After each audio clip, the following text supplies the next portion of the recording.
first world title with a unanimous decision over Sakio Bika in 2014, and then won his second title with a technical decision victory over Avni Yildirim back in 2019. He's the younger brother of Andre Dirrell, who incidentally won a bronze medal as a member of the U.S. Olympic boxing team back in 2004, with the record of 33 wins, 2 losses, 1 draw, 24 wins coming by way of knockout. I follow him on Instagram, and he looks in unbelievable shape. Ladies and gentlemen, please welcome the pride and joy of Flint, Michigan. Here is Anthony the Dog Dirrell. Anthony.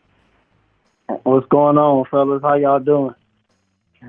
Anthony, can you just tell us before we open it up for questions how training camp has been going for you? It's been going good. I've been in training camp when I get to the fight, probably 3 months. It just been going good. I think this is the longest camp I've been in. Weight is not an issue. It's coming down fairly easy. I'm just ready to go, man. I thought I was fighting on the 30th, but we got postponed 3 more weeks, and I'm fine with that. It gives me more time to practice my craft and showcase it on the 27th. Well, you look in peak condition, and right now we're going to turn it over to the operator. If you have any questions for Anthony the Dog Dirrell, by all means. And ladies and gentlemen, if you would like to ask a question, simply press star, then the number 1 on your telephone keypad. We'll pause for just a moment to compile the Q&A roster.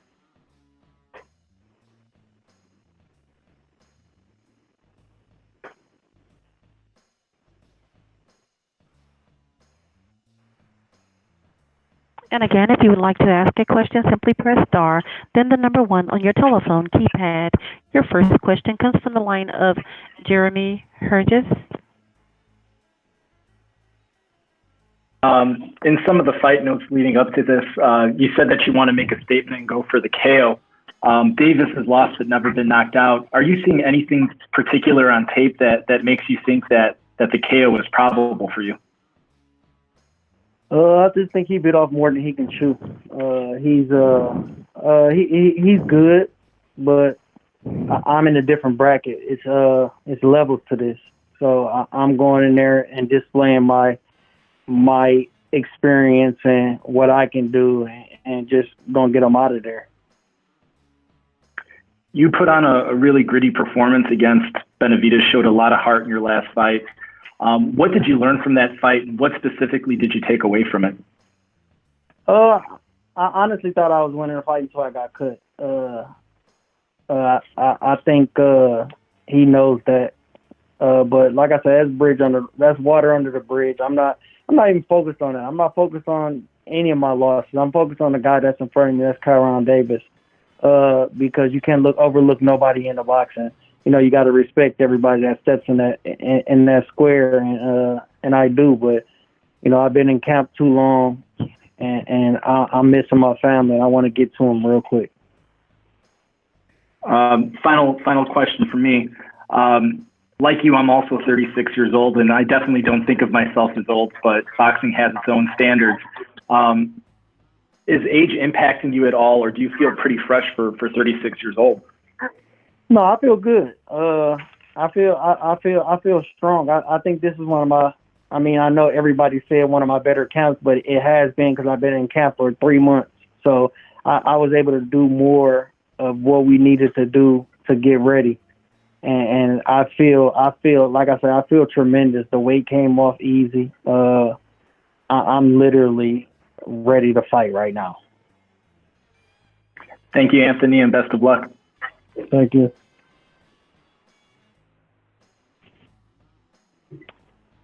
And your next question comes from the line of Michael Rosenfeld with Boxing Jungle. Hey, Anthony, how are you? Can't complain. Good. You just mentioned the Benavidez fight. Do you ever stop and think, I mean, had you not gotten cut, I mean, your whole career trajectory would be completely different? I really don't. I mean, the fight happened. The fight happened how it's supposed to happen. I don't question how anything happened. He's a true champion. Everybody knows that. But it is what it is. It's boxing. You get cut. You you get dropped or whatnot, and I unfortunately got cut, and I couldn't continue to fight. But they know it was a competitive fight up to the end, and I was basically boxing them, and I think I was doing what I wanted to do in there. But like I say, it is what it is. I'm not taking nothing away from what Benavidez did. He cut me with a jab, and that's it. Okay. I can't relate to this because I'm not a boxer and I've never been cut in a situation like that. This is something you've had to deal with. How frustrating is that? You do everything you need to do. You're obviously one of the best in the business, but these damn cuts keep getting in the way. How frustrating is that? It's like I say, it's boxing. You take the wins with the losses at the end of the day. If you can't take no loss, then you take a win, and you really can't be in here. And I know a win means everything, but you got to learn how to bounce back from your losses. But like I say, I'm fine with it. It's a combat sport. You get hit, things happen, so you can't determine if you get cut or not. Like, you can't go in there and say, "Oh, I'm not gonna get cut this time," and something happen and you get cut. It just is what it is. Okay, thanks very much. Good luck. Thank you. And again, if you would like to ask a question, simply press star, then the number 1 on your telephone keypad. Your next question comes from the line of Carlos Toro with Carlos Toro Media Company. Hey, Anthony. Thanks so much for taking time to talk to us. Going back to the topic of training camp, you mentioned this being your best training camp, it being 3 months. Was it specifically the length that allowed you to do more things and make it the best training camp, or was there anything that sort of changed in the middle of camp that sort of allowed it to be as good as you say it is, whether it be changes as a result of the pandemic or for whatever reason? It's a little bit of both. The distance, for sure, we had time to do a lot more. And slowly build up to where we want to be, and then the different things that we worked on. But it's a little bit of both, for sure. You mentioned that you were originally supposed to fight a little sooner than February 27th, and it's been almost 18 months since the fight against Benavidez. Was there a part of you that had a little bit of frustration that over how long you have to wait, and then you thinking that you had a fight earlier than right now, and then now you're finally getting the fight on February 27th? Like I say, again, it's boxing. Things happen, things change. The date is not really, a fight is not really set until you get in the ring. But I'm fine with it, man. It just gave me a better opportunity to work on my craft, work on my job, and what I need to do to get better. And I think this camp did that. Thanks, Anthony, and best of luck on February 27th. Thank you. And again, if you would like to ask a question, simply press star, then the number 1 on your telephone keypad.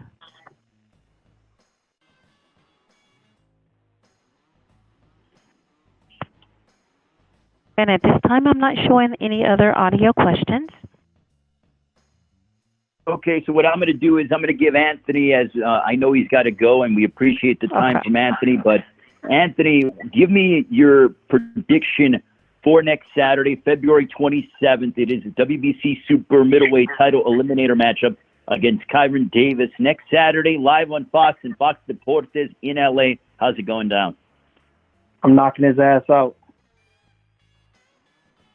Nothing more needs to be said. Anthony, thank you so much. We'll see you next week in Los Angeles. Thank you. Anthony the Dog Dirrell joining us. Well, if that doesn't grab headlines, I don't know what will. So now we bring in his opponent with the record of 15 wins, 6 of those coming by way of knockout against 2 defeats, taking on the toughest challenge of his career.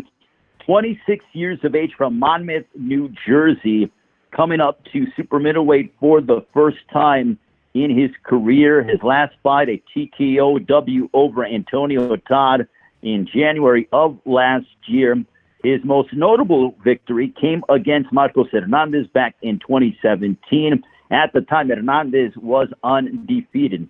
Ladies and gentlemen, please welcome from New Jersey, here is Kyrone Shut It Down Davis. Kyrone.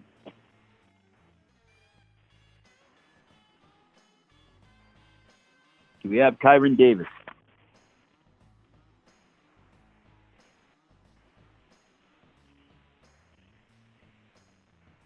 Operator, do we have Kyrone Davis on the line? Yeah, can you hear me? Yes, Kyrone, go ahead.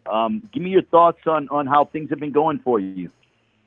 Yeah, I'm from Wilmington, Delaware too. It's Wilmington, Delaware. Okay, I apologize about that. So you're from Wilmington, Delaware, cool. not Monmouth, New Jersey. Yeah, we got that right. Now, I was born in Monmouth, New Jersey, but I rep Wilmington. That's where I was raised. Okay, I got you. Okay, so we weren't totally off on that one, but representing Wilmington, Delaware. Kyrone, how are you feeling heading into the biggest opportunity of your career? I'm feeling confident. You know, I had been training since August.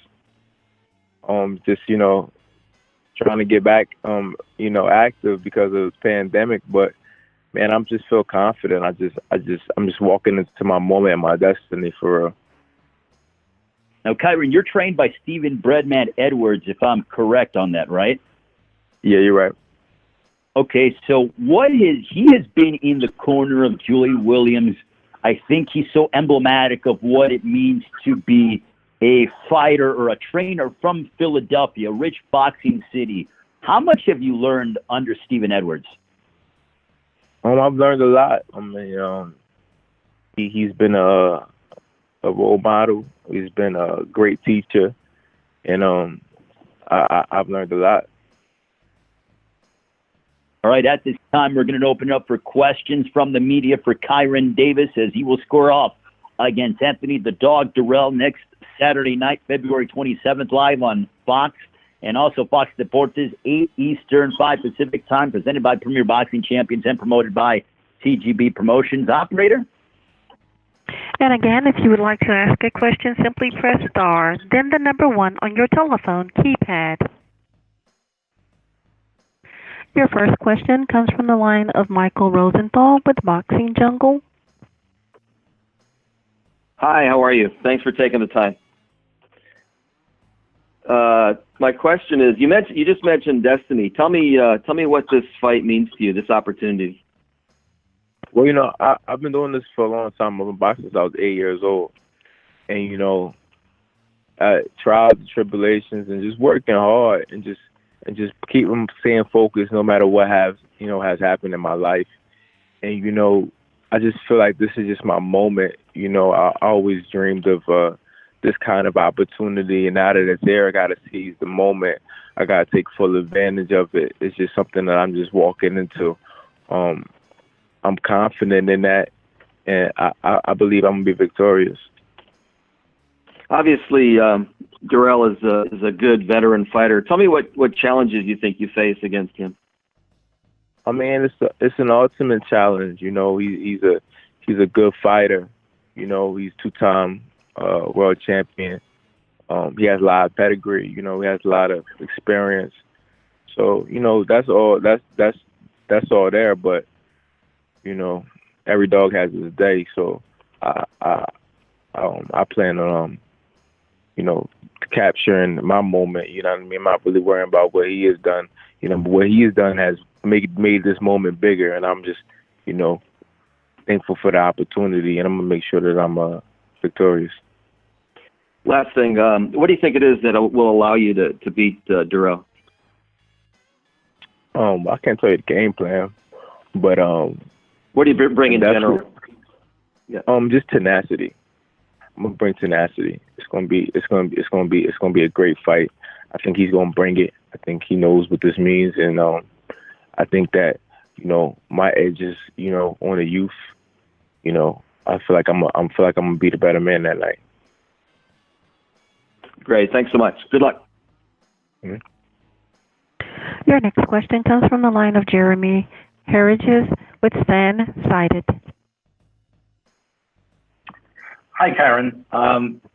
Taking a look at some of your previous fights, you spent a lot of time kind of in that middleweight range, the most I'm seeing that you've weighed is 161.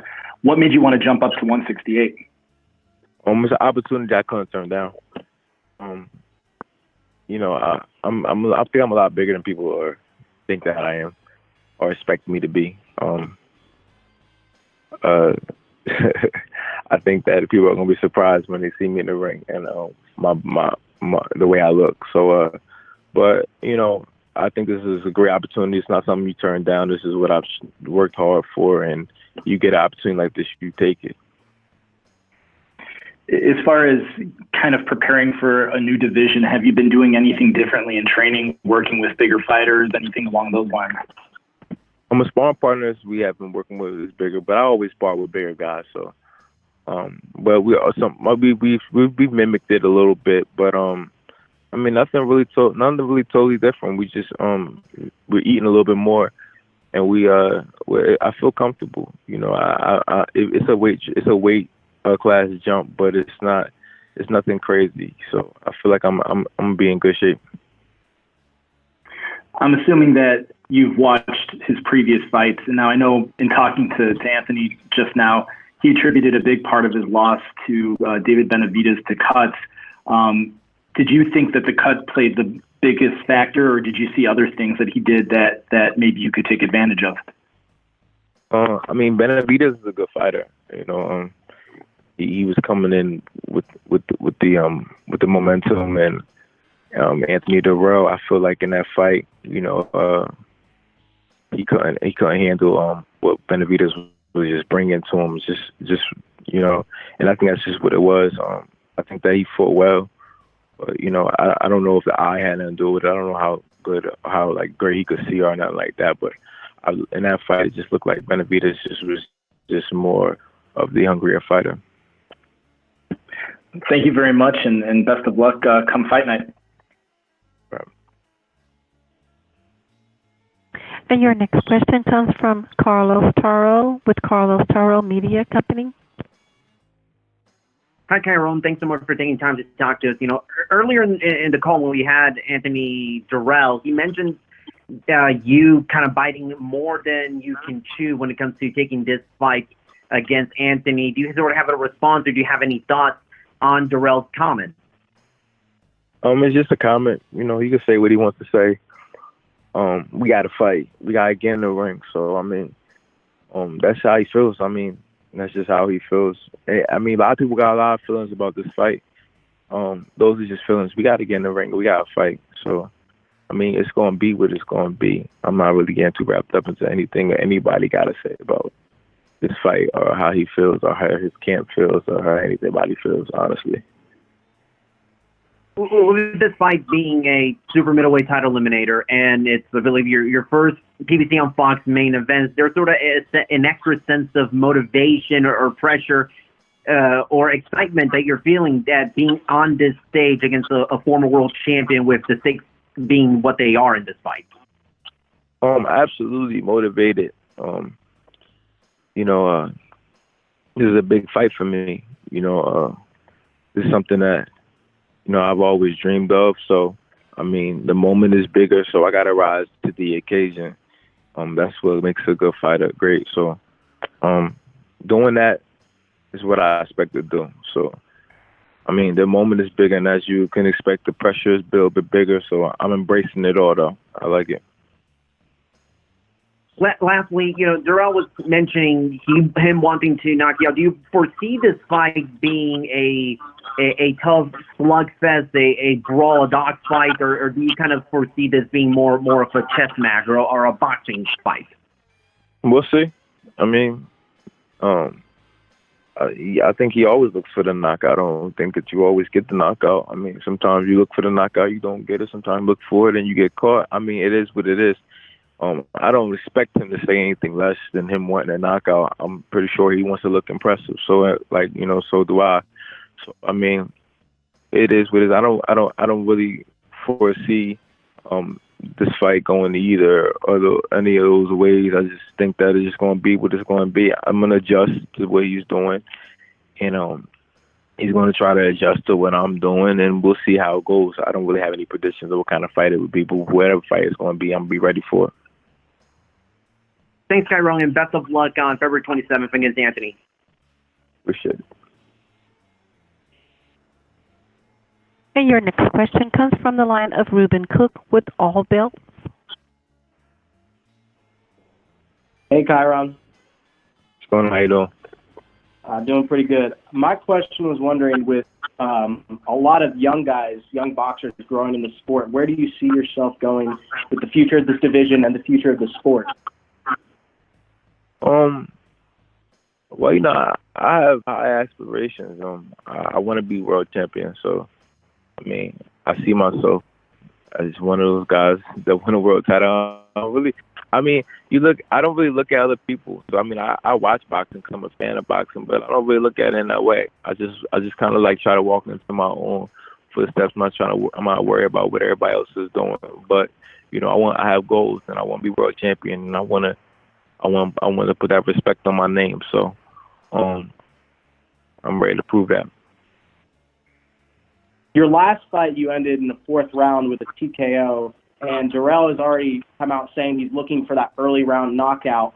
How are you going to get this fight going so you can get it under 12 rounds and try and get that knockout or TKO early on? We're just gonna keep my eyes on him.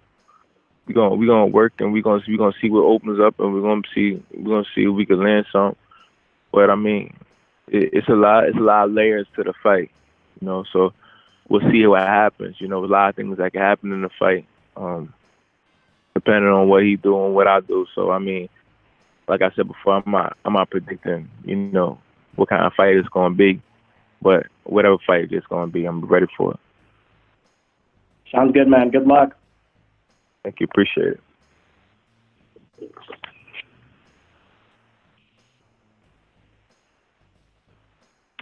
And again, if you would like to ask a question, simply press star, then the number 1 on your telephone keypad.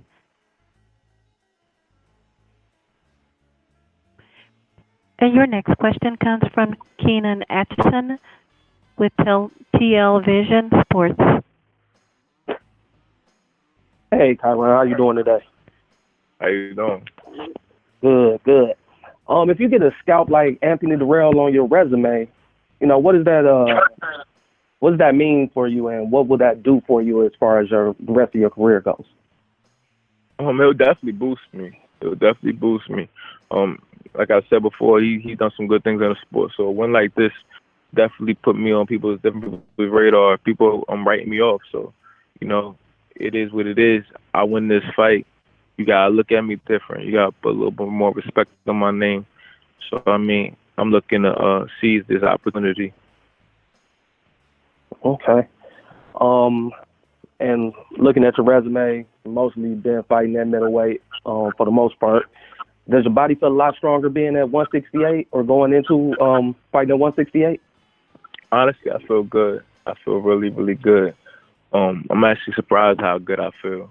So I'm excited to try this new body out and see what we can do. All right, sounds good. Yeah. And also, do you plan on staying at 168? You know, regardless of the outcome. We'll see what happens. I mean, I'm not stuck on it. We'll see what happens. I can still make 160. We'll see what happens. I gotta see how I feel. Gotta see what opportunities is there, either or. So, you know, it's gonna be what it's gonna be. But definitely feel great right now. I definitely feel great right now. So, I'm excited. What the future gonna be the future. I'm worrying about 27th right now though. All right, sounds good, and best of luck to you, man. Look forward to seeing you on the 27th. Yep. And your next question comes from the line of Cameron Buford with Los Angeles News. Hey, Kyrone, how's it going, Chief? How you doing, man? I'm well. What is it about Dirrell that you feel you can take advantage of in this fight? I mean, I think he's a good fighter. I think that every fighter has his weaknesses, and without giving anything away, I'm just going to try to exploit them. I think that I'm young. think I'm more talented than people probably give me credit for. So, I mean, we're gonna see. Yeah, we're gonna see. Okay. Oh, okay. You said you surprised at how good you feel. Yeah. Why are you surprised about that? Just energy level, and just my mood and my just overall it's just a different feeling, you know. Even though I've cut down, you know, I fought at 54 and I fought at 60. I had to make that weight, you know. I had to make it. I'm still making 168, so I'm not as small as you would think I am if I fought at 54 and not too long ago. But you know, I'm dedicated and I know how to manipulate my body to make it do what I need it to do. So I mean, I can make 54 and I can make 60, but fighting at 68, I just feel like it's like the weight off my shoulder, and I do feel energetic. There you go. Okay, I appreciate your time, man. Good luck on the fight. I appreciate it. Yep. And if you would like to ask a question, simply press star, then the number 1 on your telephone keypad. Your next question comes from the line of Jim Conlon with RCB Radio Sports Ireland. Hi, Kyrone. Best luck ahead of the fight with Anthony Dirrell this week. Just in relation to the tactical battle of the fight, in preparing for this fight, have you broken it down into three rounds, 3 rounds, and see how you get on the first 3 rounds and then prepare after the next 3 rounds for what might come next, or is it very much round by round? We got a game plan. We definitely gonna take this fight in layers, and we gonna do what we gotta do depending on what's happening. So, I mean, you always got a game plan, but you know the fight could pull different. So, you know, we just make adjustments on the fly, and we stay composed, and we gonna do what we gotta do. I'm excited. And Kyrone, in terms of this opportunity coming for you now, do you think it's the right time of your career? Do you think it's the right moment? Do you think maybe a year or two earlier you might have been less experienced, less ready for the occasion? Do you feel everything's falling into place? Do you feel now is the right time for that big challenge for you? Absolutely. I feel like I'm stepping into my destiny. And Kyrone, just lastly, in terms of that, you feel at your best now and you feel that you're ready to make a significant breakthrough. Is this for you a defining moment? Absolutely, it's a defining moment. I think that question is easy. It's defining. You know, this is a big fight. I know it. You know it. You know, for me, this is a big fight. You know, I'm not taking anything for granted. So, you know, a win will put me where I need to be. Best of luck, Kyrone. I appreciate it. There are no further audio questions. We'll now go back to Mr. Ray Flores for any closing remarks. All right. Thank you very much, operator. Well, Kyrone, before we let you go, the one thing that I want to tell the media is the one item that you can ask for in life is an opportunity. And Kyrone Davis has that opportunity next Saturday night in his WBC Super Middleweight title eliminator matchup against Anthony Dirrell, live on Fox, 8 Eastern, 5 Pacific time on Fox and Fox Deportes. Kyrone, next Saturday night, February 27th in Los Angeles, how will your fight play out against Anthony Dirrell? I'll be victorious. My hand will be raised, and everybody will be shocked. Kyrone, thank you so much for your time. Greatly appreciate it. Good luck. We'll see you next week in Los Angeles. I appreciate it. Kyrone Davis, also Anthony Dirrell, the president of TGB Promotions, Tom Brown joining us. Thank you all to the media for joining us wherever you are around the world. Stay safe. We look forward to talking more with you next week in Los Angeles as we get set for PBC on Fox, February 27th, between Anthony Dirrell and Kyrone Davis in a WBC Super Middleweight title eliminator matchup.